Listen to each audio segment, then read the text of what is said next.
Hello and welcome to all. आप सभी का स्वागत है रणधीर एजुकेशन में।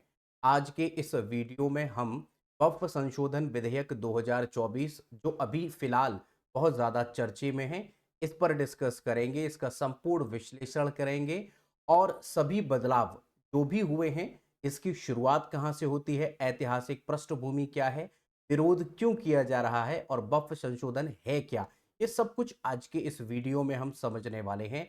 तो हमारे साथ बने रहिएगा, बहुत ही कम समय में हम इसके बारे में सरल भाषा में समझ लेंगे। तो चलिए शुरू करते हैं और जानते हैं कि वक्फ क्या होता है। वक्फ जो है एक इस्लामिक व्यवस्था है जिसमें कोई व्यक्ति अपनी संपत्ति को धार्मिक या फिर परोपकारी या सामाजिक कार्य के लिए स्थायी रूप से दान कर सकता है। अगर कोई व्यक्ति दान कर देता है तो वो वक्फ की संपत्ति कहलाती है। वैसे वक्फ का जो एक मतलब है वो है अर्पित करना। ये एक अरबी भाषा का शब्द है। यानी जो भी संपत्ति वक्फ की संपत्ति हो जाएगी, इसका मतलब कि वह अल्लाह की संपत्ति हो जाती है, जिसे कंट्रोल या मैनेजमेंट जो किया जाता है उस संपत्ति का, वो वक्फ बोर्ड के द्वारा किया जाता है, जिसे हम मुतब्बली कहते हैं। ठीक है, ये बात आपको समझ में आ चुकी है। यह संपत्ति फिर वक्फ बोर्ड के अधीन आ जाती है और इसका उपयोग मस्जिद, कब्रिस्तान, मदरसे, अनाथालय या फिर अन्य धार्मिक कार्यों में उसका किया जाता है। तो आपको ये समझ में आ गया है कि वक्फ क्या है। वक्फ एक व्यवस्था है, इस्लामिक व्यवस्था है, जिसमें कि अगर कोई भी प्रॉपर्टी उसके अधीन आ जाती है तो फिर वो कब्रिस्तान, मस्जिद या फिर मदरसा इन सब के रूप में काम करेगी। कोई भी व्यक्ति वो दान दे सकता है। अगर बात करें कि ऐतिहासिक पृष्ठभूमि क्या है, तो वैसे तो इसकी ऐतिहासिक पृष्ठभूमि जो मोहम्मद साहब, पैगंबर मोहम्मद साहब हैं, उनके समय से शुरुआत होती है। उन्होंने कुछ दान किया था, वहीं से वफ़ की शुरुआत मानी जाती है। लेकिन अगर डॉक्यूमेंटेड अगर हम देखें तो मुगल काल में इस प्रथा की शुरुआत होती है। फिर बाद में आपको पता ही है 1913 में हमारे भारत में जब अंग्रेज़ों का शासन था, उस समय पर एक एक्ट बनाया गया जिसे बोला गया मुसलमान वफ़ वैलिडेटिंग एक्ट 1913। ये यहाँ से शुरुआत होती है एक्ट बनाकर। तो एक्ट यहाँ बनेगा 1913 में। उसके बाद मुसलमान वक्फ एक्ट 1923 बनाया गया। लेकिन जब भारत आज़ाद हो गया तो इस एक्ट को वक्फ एक्ट 1954 के रूप में पास किया गया और राज्यों में, हर राज्य में एक वक्फ बोर्ड की स्थापना की गई। फिलहाल अगर देखें तो टोटल जो है वो हमारे पास 32 वक्फ बोर्ड है जो कि अलग अलग राज्यों में है। 30 राज्यों में है और 2 सेपरेट तरीके से, तो कुल मिलाकर हमारे 32 फिलहाल ये हैं। बाद में इसमें संशोधन भी किया गया है। संशोधन 1995 के समय पर किया गया था, जिसे हम वक्फ एक्ट 1995 कह रहे हैं और यही अभी तक लागू था। तो आपको ये बेसिकली ये समझ में आ चुका है कि वक्फ क्या है। यानी कोई भी संपत्ति जो है वो अगर वक्फ की हो जाती है तो बोर्ड उसे कंट्रोल करेगा। वो संपत्ति अल्लाह की संपत्ति हो जाती है, यानी मुतब्बली हो जाती है। बोर्ड के थ्रू जो कंट्रोल होगी उसे मुतब्बली कहेंगे। ठीक है, अरबी भाषा का ये शब्द है अर्पित करना। और मुख्य उद्देश्य है कि मदरसा है या फिर कोई ऐसी जमीन है, और ये बताया गया रिपोर्ट में कि बहुत लाख हेक्टेयर में यहाँ पर वक्फ की प्रॉपर्टी होती है। वक्फ अगर किसी भी संपत्ति को अपनी प्रॉपर्टी घोषित कर देता है तो फिर उसके खिलाफ आप कोर्ट में नहीं जा सकते हैं। ऐसा प्रावधान वक्फ एक्ट 1995 में था।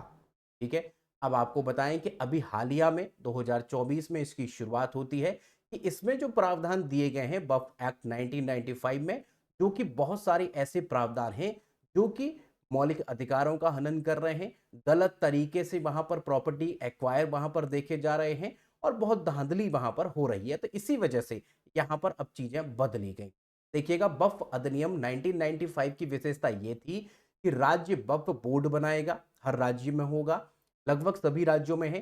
केंद्रीय वक्फ परिषद की स्थापना होगी, काउंसिल की स्थापना होगी और वक्फ संपत्तियों की रक्षा, देखरेख और उससे जो किराया प्राप्त होता है उसका नियोजन करना जो होगा वो भी इसी बोर्ड के द्वारा किया जाएगा। और अगर कोई विवाद होता है, संपत्ति को लेकर के कोई विवाद है, तो उसके अ, अपेक्षा में, उसके विरोध में आप एक ट्रिब्यूनल में जा सकते हैं। उसका नाम था वक्फ ट्रिब्यूनल, मीन्स कि यहाँ पर कोर्ट नहीं जा सकते, जो कि एक बड़ा यहाँ पर मसला था। वक्फ संपत्तियों की रजिस्ट्री और सर्वेक्षण का प्रावधान जो था वो केवल वक्फ अधिनियम, इस वक्फ बोर्ड को ही दिया गया था। अब इसको इसलिए लाया गया क्योंकि बहुत सारी जो वक्फ की संपत्तियां थी उन पर फर्जी दावे की बात कही जा रही थी। कब्जे की बात कही जा रही थी, तो ये घटनाएं बहुत ज़्यादा बढ़ रही थी। इस वजह से वक्फ संशोधन विधेयक 2024 लाया गया, जिससे कि ट्रांसपेरेंसी आ सके, जवाबदेही शुरू हो सके, महिलाओं को भी वहाँ पर अधिकार मिल सके, उनकी भागीदारी बढ़ सके और कानूनी प्रक्रिया में विलंब ना हो, भ्रम ना फैले। इसीलिए इसको 2024 में शुरू किया जाता है। तो आपको यहाँ पर 2-3 बातें यहाँ पर ध्यान देनी होंगी। वो 8 अगस्त 2024 लोकसभा में इसे प्रस्तुत, सन 2024 की बात है, अब हम 2025 में हैं।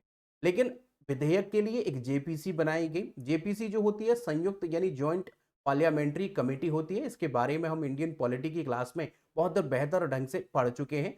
अगर आप इंडियन पॉलिटी पढ़ना चाहते हैं तो प्लेलिस्ट हमने चैनल पर जाइएगा, प्लेलिस्ट बना रखा है।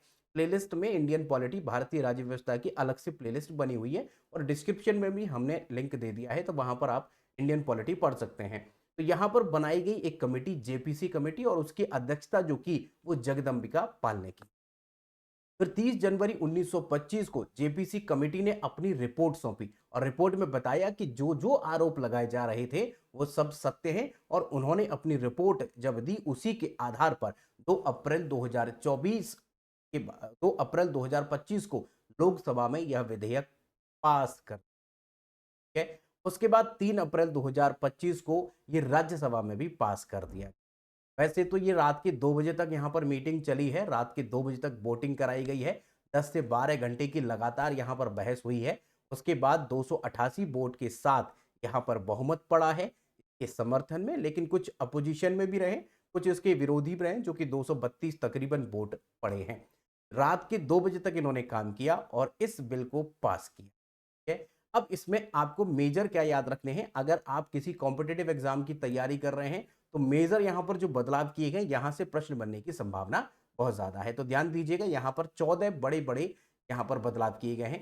नंबर 1 किया गया है कि जो बोर्ड होगा, वक्फ का बोर्ड होगा, उसमें कम से कम 2 गैर मुस्लिम सदस्य होना अनिवार्य है। ये यहाँ पर पॉइंट दिया गया। तो गैर मुस्लिम सदस्य यहाँ पर जुड़ जाते हैं, जिससे क्या है कि पारदर्शिता आ सकेगी। तो गैर मुस्लिम सदस्य यहाँ अनिवार्य होंगे, पहले ऐसा नहीं था। दूसरा एक और पॉइंट किया गया, वैसे तो 14 पॉइंट बड़े-बड़े किए गए, लेकिन हम यहाँ पर जो आपको बता रहे हैं वो कुछ मेजर पॉइंट्स बता रहे हैं। जैसे महिलाओं को भी वक्फ बोर्ड में कम से कम 2 महिलाएं यहाँ पर शामिल होंगी। इससे क्या है, जेंडर इक्वालिटी को यहाँ पर बढ़ावा मिलेगा, ठीक है। इसके अलावा आप देखें कि अगर जिनके वारिस नहीं हुआ करते थे तो महिलाओं को यहाँ पर उत्तराधिकार नहीं दिया जाता था, लेकिन अब इस एक्ट के माध्यम से जो संशोधन हो रहा है, इसके माध्यम से महिलाओं को उत्तराधिकार भी दिया जाएगा। जो भी बच्चे हैं उनको भी उत्तराधिकार मिलेगा, महिलाओं को भी मिलेगा, जो कि पहले नहीं था, ठीक है। अच्छा, एक और यहाँ पर बात ध्यान देंगे कि अगर कोई व्यक्ति अपनी मर्जी से वक्फ को संपत्ति देना चाहता है, दान देना चाहता है, तो उसके लिए नियम है कि वो कम से कम 5 साल से, पिछले 5 सालों से मुस्लिम समुदाय से या मुस्लिम होना उसका ज़रूरी है।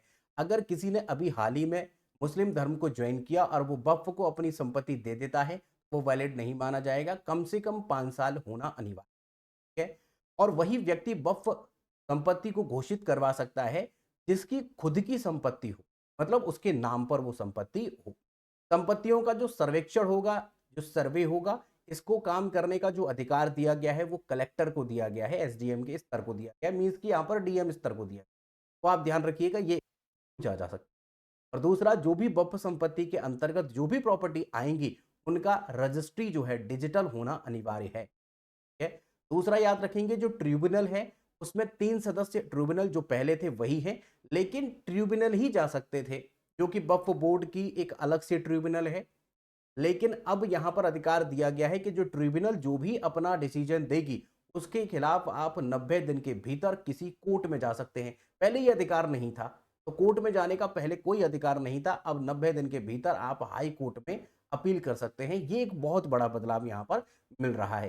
धारा 40 जो है यहाँ पर 40 है, उसे पूर्णतः समाप्त कर दिया गया है।